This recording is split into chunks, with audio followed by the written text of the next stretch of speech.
They said I would never hear again. That silence would be my companion for the rest of my life. But 2 months ago, in the stillness of my bedroom, I heard a bird sing. And I never told my son. It wasn't out of malice. It wasn't because I didn't love him. It was because I was afraid of what I might hear, afraid of how life might sound after all these years, afraid that maybe, just maybe, silence had protected me more than it had punished me. I'm Eleanor, 74 years old. Once a music teacher, now a burden at least. That's how I sometimes felt in my son's house. He moved me in after my surgery. "It'll be easier for you here, Mom," he said. But I knew what it meant. No more living alone, no more independence, no more pride. At first, the silence felt like death. Conversations turned into pantomimes. Laughter became a blur of facial expressions. Music, my old friend, abandoned me. The worst was not hearing the rain he used to fall asleep to it. Now I only saw its ghost tapping on the glass. Daniel, my son, was patient. He wrote things down for me. Bought those overpriced batteries for my old hearing aids even when the doctors said they wouldn't help. But over time, I saw it wear on him the extra effort, the pauses in his life to slow down for mine. Then came the miracle. Not sudden, not dramatic. One evening, while brushing my hair, I felt something shift like a bubble popping inside my ear. I dismissed it. The next morning, I heard the kettle whistle faintly in the kitchen. I froze, waited. Then came the soft clang of a spoon against ceramic. I didn't tell Daniel. Instead, I started pretending. I kept asking him to write things down. I'm confusion. When he wasn't looking, I turned on the radio low, like a child sneaking candy. The warmth of music made me cry the first night. I danced in my bedroom, just a little sway, but it felt like flying. Why keep it from him? You must think me cruel. But something in me feared that if I told him, he'd expect me to go back to who I was. Strong, capable. A mother again, not a relic. But I was scared. Years of silence had changed me. The world had moved on without me, and I wasn't sure I was ready to rejoin it. One morning, I overheard Daniel on the phone. I wasn't eavesdropping, I just heard it. That alone felt foreign. She doesn't laugh anymore," he said. "I feel like I've already lost her." I sat on my bed, paralyzed. He thought I was gone. That night, I waited for him to come home from work. I baked his favorite apple pie, like I used to when he was a boy. He looked surprised, but smiled politely. "Looks amazing, Mom," he wrote on the small notepad, like always. I nodded and smiled. He didn't notice my eyes glisten. He doesn't know that I now hear the way he sighs when he enters the house, or the way he hums when he waters the plants, or how he sometimes stands at the window for long minutes, quiet, watching the world pass by. This new ability, this gift, it became a window into his pain. I realized that while I had lost sound, he had lost something too, the connection between us. Last week, I walked past his room and heard him cry. Just once. A choked, muffled sob. My hand reached for the doorknob, but stopped. How do you comfort someone who thinks you're not even there? Sometimes I think I should just tell him. Sometimes I almost do. But then I hear his voice again, low and gentle, speaking to me as if I'm fragile glass. And I wonder if, in his own way, the silence helped him too. Helped him forgive. Helped him soften. You see, Daniel and I weren't always close. His father died when he was 16. I was a wreck. Angry. Cold. And Daniel grew up too fast. I buried myself in work, in grief, in music I could no longer bear to hear. Maybe this silence forced us to slow down, to sit beside each other without needing words. Maybe that's why I've stayed quiet. But how long can a secret like this last? Today, I walked into the backyard alone. A bluebird landed on the fence. I closed my eyes and listened. It sang the same tune I once taught my students on the piano. I smiled. Maybe one day I'll tell Daniel. Maybe. But not yet. That evening, I sat at the dining table and watched Daniel across from me. He ate in silence, his eyes glued to his phone. Occasionally, he'd glance up, smile out of habit, then go back to whatever was occupying him. I wanted to hear his voice without the filter of pity. I wanted to hear him speak freely, not loudly or slowly for my supposed benefit. So I dropped my fork on purpose. It clanged against the hardwood floor. Daniel jumped slightly, startled by the sound. "Sorry," I mouthed, bending down to retrieve it. But inside, I was marveling. I had heard that sound, clear as crystal. I wondered if he noticed the flicker in my eyes. After dinner, he helped me into my recliner like always and handed me the little whiteboard we used to communicate. Want to watch something tonight? He wrote. I nodded, and he picked some documentary about wildlife. Normally, I'd sit with it muted or use captions. Tonight, I listened just barely, just enough. The growls of the lions, the swish of the savanna grass, the narrator's smooth, deep voice. It washed over me like a baptism. And still, I said nothing. I think I was afraid of what my hearing would demand of me. It's one thing to live quietly. It's another to live awake. That night, I didn't sleep.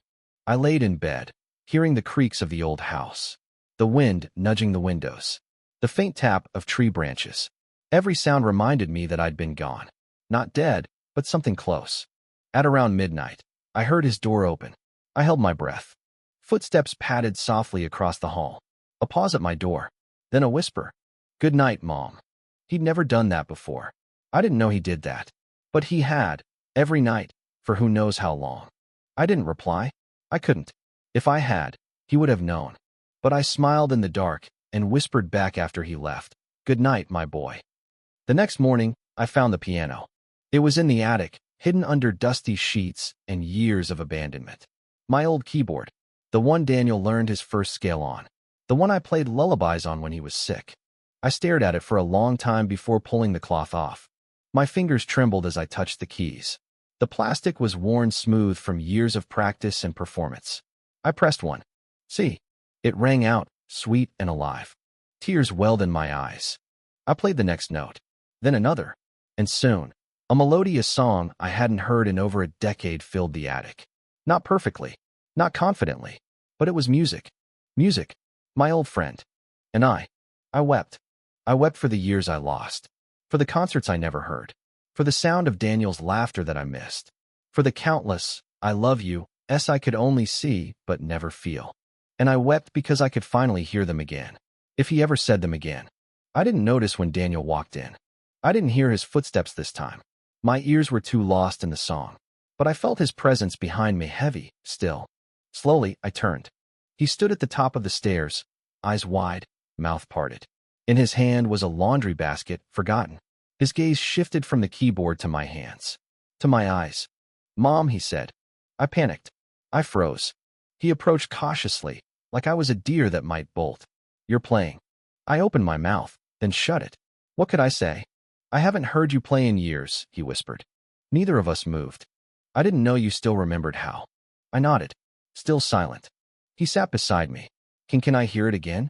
I blinked. Was this a test? I placed my fingers gently back on the keys. Played the same melody.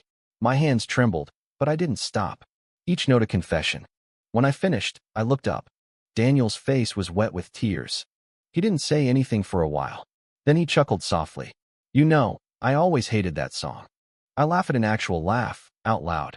And before I could stop myself, I said, clearly, I know, but I love it. He stared at me. His expression shattered into disbelief. Mom, you just spoke. I looked away. I couldn't breathe. You heard me? His voice cracked. I nodded. How long? A while, I admitted. He stood, pacing now, confused, hurt. You mean you've been hearing me? All this time? Not all, I said. Just recently. His hands went to his head. Why didn't you tell me? I was scared. Of what? Of what would change, I whispered. He knelt in front of me, eyes locked on mine. You're my mother. You could have told me anything. That's just it, I said, voice breaking. I wasn't sure I was still your mother. He flinched. What does that mean? It means I didn't know where I fit anymore. Daniel, I've watched you become a man. Build a life. Take care of me like I was your child. I didn't want to disrupt that. To become a responsibility again. You were never just a responsibility, he said. I did all that because I love you. I thought I lost you, Mom. But you came back. I looked at him, really looked. For the first time in years, I saw not just my son, but a man weathered by time and grief, carrying me on his back. I came back, I said softly, and I want to stay. We sat there for a long time. He didn't ask more. He didn't demand an explanation. He just held my hand as the light filtered through the attic window, and we let the silence fall between us, but this time, it wasn't empty. This time, the silence was full of music. In the days that followed, our rhythm changed. Daniel no longer wrote on the board.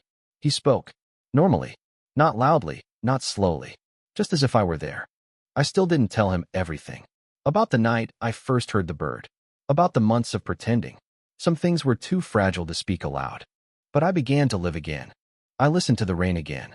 I walked outside and let the wind whisper secrets to me. I called an old friend on the phone and cried when I heard her voice. Daniel bought me a new hearing aid, sleek, modern, beautiful. I didn't need to fake anything anymore. But every night, when the house fell quiet, I still waited by my door. Waited for him to whisper, "Good night, Mom." And every night, I answered softly, "Good night, my boy." And he heard me. 3 weeks passed, and it was as if life began again. Not dramatically, not like the movies where a woman stands in the middle of a field, arms outstretched to the wind. No, it was quieter, subtler. The way I began humming while folding laundry. The way Daniel turned on music while cooking again, as if it were for both of us now. The way laughter started to return not as an echo, but as something shared. But healing is never clean. One afternoon, Daniel came home from work earlier than usual. His expression was clouded, distant. He greeted me, but his voice was strained. I could hear it now, the heaviness beneath his words. I waited a few minutes before following him to the backyard. He stood under the old oak tree, staring into the distance. "Bad day?" I asked gently. He turned, startled. He still hadn't gotten used to me speaking freely. "Yeah," he sighed. "They're laying people off at the firm. I'm not sure I'm safe." I stepped closer. "I'm sorry, Daniel." He nodded. Then, looking at me carefully, he said, "It's not your worry." I flinched at that just slightly, but it landed. "It is," I said. "Because you're mine." He didn't answer, just looked away. Something had shifted. There was a tension I couldn't name.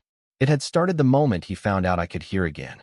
Not resentment, not exactly, but something unspoken. That evening, I found him at the kitchen table, sorting through bills. His jaw was tight. I made tea, poured 2 cups, and sat down across from him. "You haven't said much lately," I said.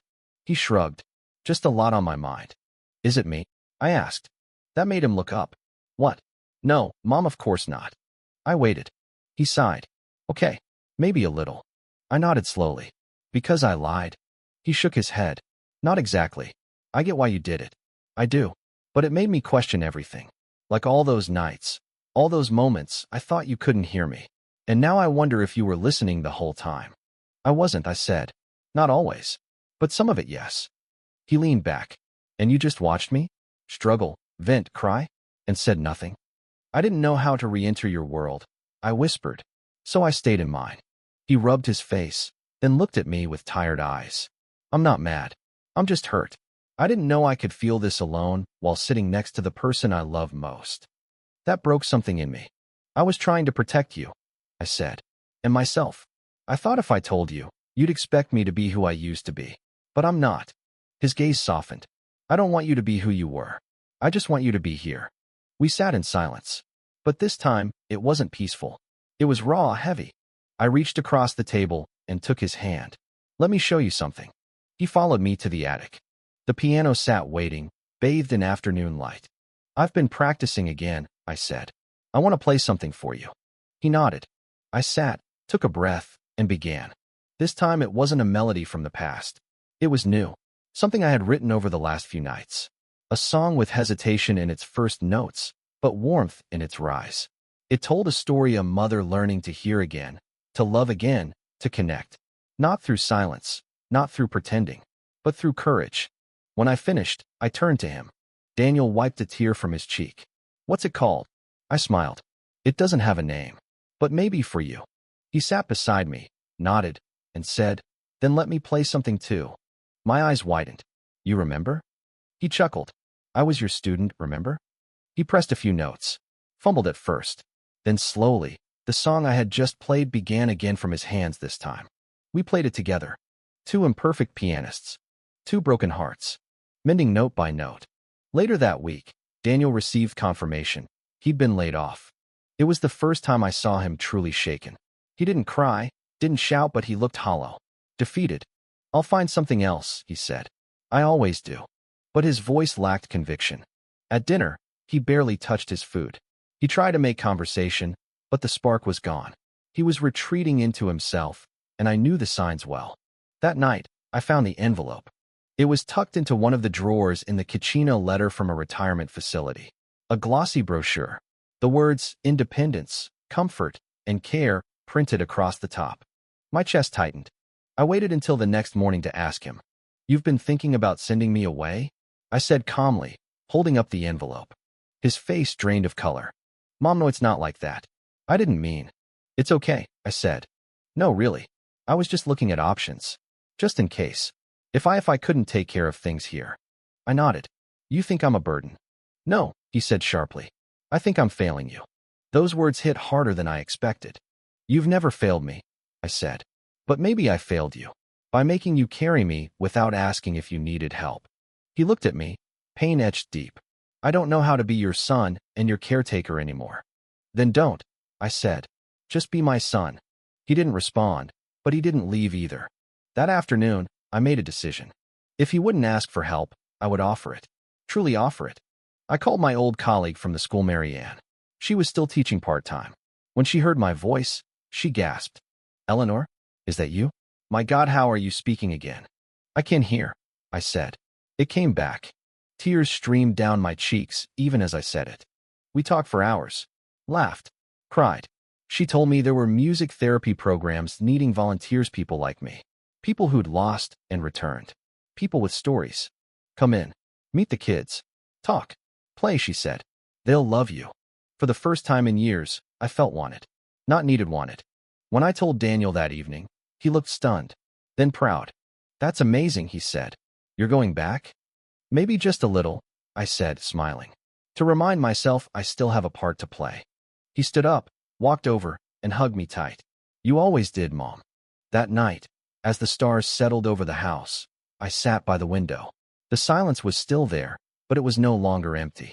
I could hear the crickets, the wind, a soft rustle from Daniel's room. And most of all, I could hear something I hadn't in a very long time. Peace. The next few weeks were the most alive I'd felt in a decade. Every Tuesday and Thursday, Daniel drove me to the community center where I taught a small group of elderly folks recovering from strokes and hearing loss. Some had never touched a piano. Some had once played but lost their confidence, like I had. And some just needed to be around someone who understood. I became that someone. I thought my ears were useless. One woman whispered to me after a lesson, "But your story, your music makes me think they're just waiting." I smiled and nodded. Sometimes, silence is just a pause, not an end. I even gave a small recital. A room full of plastic chairs and folding tables. The microphone barely worked, but the sound of applause was real. I heard it, felt it, let it move through my chest and into my bones. Daniel came to that recital. He stood in the back with a proud grin and red eyes.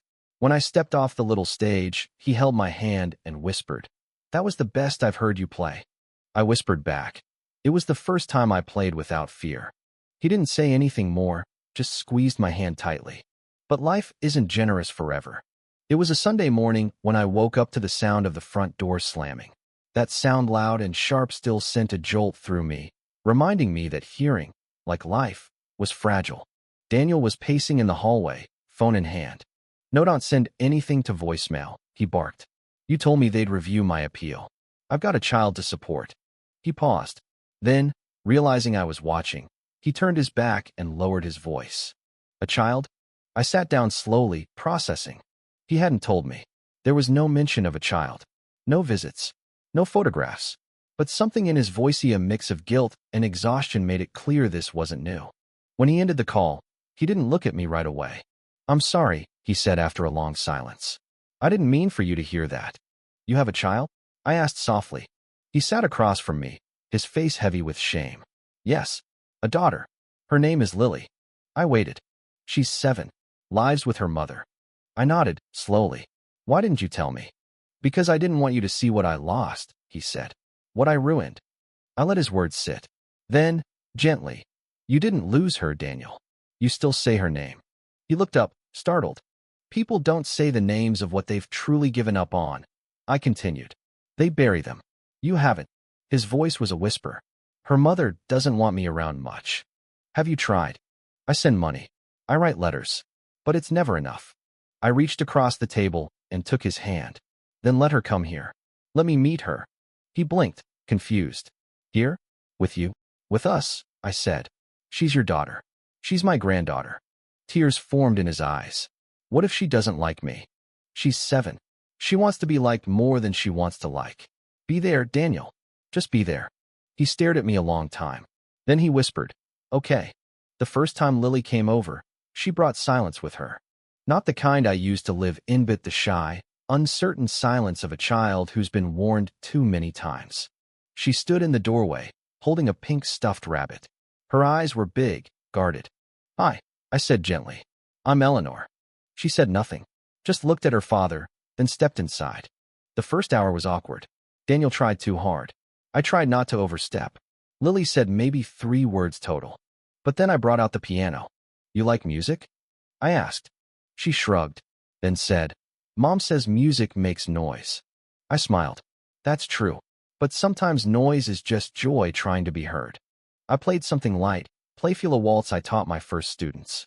After a few minutes, Lily's hand crept onto the keyboard. Her small fingers pressed one key, then another. Her eyes lit up. You try, I said. And just like that, she played her first song. Out of tune, out of rhythm, out of fear, but hers. Daniel watched from the hallway, arms folded, jaw clenched to hold back emotion. I looked at him, then at Lily, and I knew. This was the sound I had waited for. Not birdsong, not rain, not music, but family, real and fragile and loud in the best ways. Over the next few visits, Lily returned more freely. She liked apple pie just like her dad. She hated peas. She liked to draw little pictures and stick them to the fridge. She called me Granny E, which made me laugh for days. And most importantly, she laughed. Often, loudly, and I heard every bit of it. Sometimes Daniel and I would stand in the kitchen and just listen. You know, he said once, watching Lily dance around with her rabbit in the living room. I never thought I'd have this again. What? I asked. He smiled softly. Noise. I laughed, the sound full and warm. It's a beautiful kind, isn't it? He nodded. The kind worth hearing. We didn't speak after that. We didn't have to. Because in the background, Lily played the piano just a few notes and it was enough. More than enough. Spring came slowly, like a shy guest. The garden Daniel once let die was blooming again. Not because he suddenly became a gardener, but because Lily insisted. Flowers should be heard, she told us one morning, planting marigolds by the steps. They whisper when you're sad. And she was right. They did. Daniel found part-time work at the local library, cataloging old archives and helping run free reading hours for kids. It wasn't a law firm, but it suited him. He came home lighter, not from the paycheck, but from the lack of burden. Funny, he said one evening while washing dishes. I spent 10 years chasing titles. Now the only title I care about is Dad. I smiled. It looks good on you. He looked at me, water running over his fingers, and said, so does Granny. Lily had written it in crayon on my bedroom door. The E was backward. I refused to fix it. Sometimes, at night, I would still lie awake, afraid the silence would return. What if it was temporary? What if one morning, I woke and the world was gone again? What if Lily called out to me and I couldn't answer? But I no longer feared the quiet the way I once did. Because now, I had memories filled with sound. Lily's soft singing. Daniel's footsteps in the hallway. The piano. Laughter. Even if the silence returned, it could no longer erase what I'd lived. One Sunday, I found a letter waiting on my nightstand. It wasn't Daniel's handwriting. It was Lily's. Each letter was formed carefully, pressed hard into the paper. Dear Granny E, I like that you can hear me. I like that you talk quiet. Not loud like school. I like piano. You play happy. I want you to come to school day and meet my friends. Love. Lily. And Mr. Bun Bun too. I folded the letter gently and held it to my chest. There are moments when a soul feels seen. This was one of them. I showed it to Daniel that night. His eyes welled up. She never invited her mom, he whispered. Not once. Maybe she's ready for something new, I said. Maybe we all are. The day I went to Lily's school, I wore my softest blue dress and a scarf around my thinning hair. I brought cookies store-bought, but wrapped in a towel to make them look homemade. Lily met me at the front gate with a grin too wide for her face. She grabbed my hand like it was treasure. This is my Granny E, she announced to anyone within earshot. She used to not hear, but now she hears me all the time. Children stared. One boy asked if I had robot ears. I laughed and told him, something like that. Inside the classroom, I played the piano. Just a simple song, Twinkle, Twinkle, as requested. Then Lily whispered, "Play the one you made for Daddy." So I did. The room fell still. Small hands stopped fidgeting. Eyes widened. And I saw something beautiful happen. Children who had never been quiet for more than 10 seconds sat in silence listening. When I finished, Lily clapped first. Then the others followed. Not perfectly, not in rhythm but loudly, joyfully. As I stood to leave, one girl tugged at my sleeve. "Can you come back and play more songs?" I bent down. "Only if you promise to listen carefully." She nodded, solemn. I listened with my whole body. I laughed again, surprised by the wisdom of little humans. That night, we sat by the fireplace. The three of us. Daniel reading. Lily drawing on the floor. I was knitting something I'd never finish. "Can I ask you something, Mom?" Daniel said, not looking up from his book. "Always. When your hearing came back and you didn't tell me, was there a moment you almost did? A moment you wanted to?" I stared into the fire. The answer rose gently. "Yes. The night I heard you cry through your door." His hand stopped turning pages. I stood outside. I continued. "Wanted to knock. But I thought maybe I'd ruined something. Maybe the silence was giving you space." He closed the book, set it down. "I cried for Dad," he said. I nodded. "I know. And for you. Because you were right there, and I missed you anyway." I looked at him then. Not as a man or a father, but as my boy. My hurting, healing boy. "You didn't miss me," I said. "You held on. You stayed. That's all love ever asks." He didn't respond. Just leaned his head against the back of the chair and closed his eyes. A moment later, Lily came and curled up beside him, her head on his arm, Mr. Bun Bun in her grip. No one said a word. But in the warmth of the room, I could hear everything. 1 year passed. My hearing didn't fade again. The doctors still couldn't explain it. Rare, but not impossible, they said. I stopped asking how. Some gifts are meant to be received, not dissected. Lily turned 8 and insisted on a birthday party with real music, not Bluetooth speakers, not YouTube. Granny music, she called it. So I played. Daniel sang. And Lily danced in a circle of streamers and sunbeams, wearing a crown made of construction paper. Later, when she blew out her candles, I asked, "What did you wish for?" She grinned. "Nothing. I already got it." This morning, I sat at the piano alone. The house was quiet, Daniel at work, Lily at school. I played the old melody, the one I'd written when my hearing came back. But this time, I added something new. A coda, a finish. It rose slowly, sweetly, like a bird lifting off after years on the ground. And I realized something. The story wasn't about losing sound or regaining it. It wasn't even about secrets or silence. It was about choosing to live again, to feel again, to listen truly, listen not with ears alone, but with the heart. So now, as I close this chapter of my life, I want you to know, if you're surrounded by silence, don't fear it. Sometimes, the quiet is simply making space for the music to return.